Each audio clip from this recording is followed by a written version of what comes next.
kadib isbedel ku yimid xaaladda guud ee cisbitaalka gobolka Nitogdheer markii ay ka baxday hay'adii gacanta ku hayn jirtay MSF ayaa waxaan ku horgalay sidaan wax uga ogaan lahayn guud ahaan xaaladda guud ee cisbitaalka magaalada Burco waxaan kula kulanay xafiiskiisa agaasimaha guud ee cisbitaalka gobolka Nitogdheer Dr. Cabdiqaadir Murqulqe kaasi oo nagu warbixiyay guud ahaan xaaladda guud iyo siyaabaha waqti xaadirkan uu shaqeeyo cisbitaalku waxaanu yidhi cisbitaalka waxa hayn jiray oo maamuli jiray oo hay'adii MSF هذا مسفنا واحد تكتب بشي سديدات بشي سجالات بشي طبنات بشي كويتن بشي لبي طبنات أفرطا بلود مي تشوجين هذا MSF مركا بشي سديدات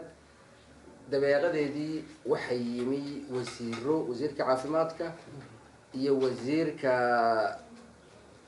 وزير كمعتويده iyo wasiirka xanaanada xoolaha markaana waxaanu kala qaadanay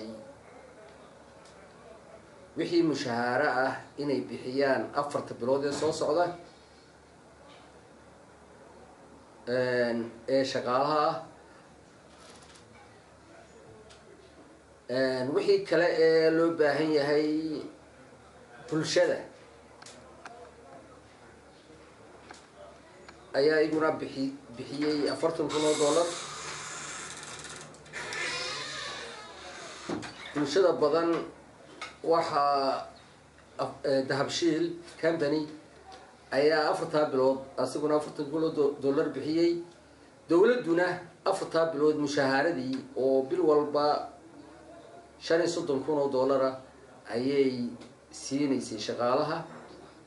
maraan weydiinay agaasimaha cisbitaalka Dr. Cabdiqaadir Murqulqe cidda waqti xaadirkan gacanta ku haysa shaqada iyo waliba shaqaalaha cisbitaalka ayaa waxa uu ku jawaabay imka bishii January ayaa waxa timi hay'ad copy cisbitaalka oo dhan iyo shaqaalihiisii may wada qaadan waxay qaadanaysaa kala baro bar shaqaalaha ilaa 110 shaqaalaha intii kale oo ilaa 100 ku dhow copy qaadan mayso mushaharana siin mayso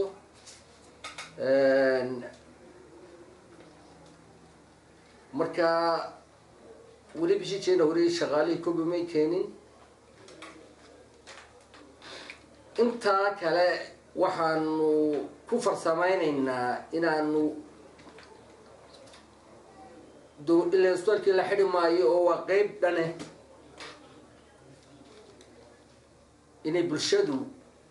wax ka bixiso inaan dawladda ku noqono wixii kale ay soo hadha agaasimaha guud ee cisbitaalka Dr. Cabdiqaadir Murqulqe ayaa mar uu ka hadlayay dadka la deriska xanuunka HIV/AIDS iyo waliba xanuunka TB-da cid xanaanaysa isla markaasina siisa raashinka ay siin jirtay hay'adda WFP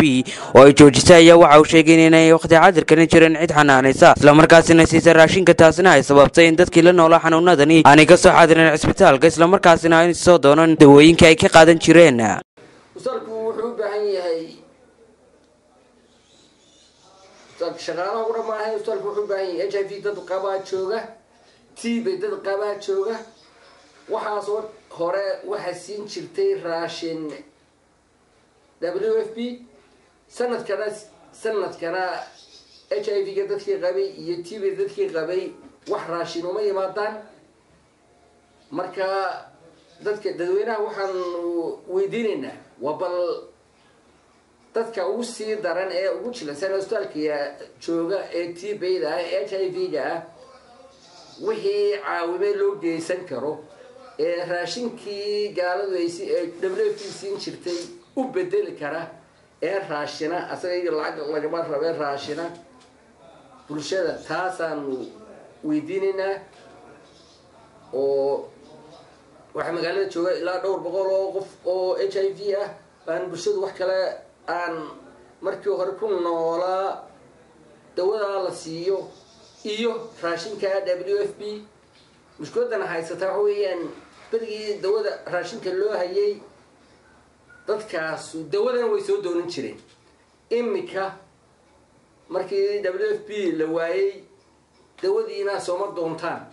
gabagabadina waxa agaasimaha guud ee cisbitaalka Dr. Cabdiqaadir Muruq Luqay uu ka codsaday bulshada reer Soomaaliland inay ka qayb qaataan habsimo socodka shaqaalaha iyo walibana shaqada cisbitaalka guud ee gobolka Togdheer oo waqti xaadirkani ka soo kabanaya kadib bixitaankii hay'adii MSF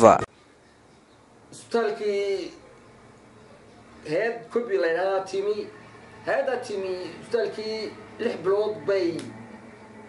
joogaysaa هذا تبي شغاله ما يوضع قابل السلطان وحن حروقا بان كوسو رجينا إن كوسر كفري بان كوسو رجينا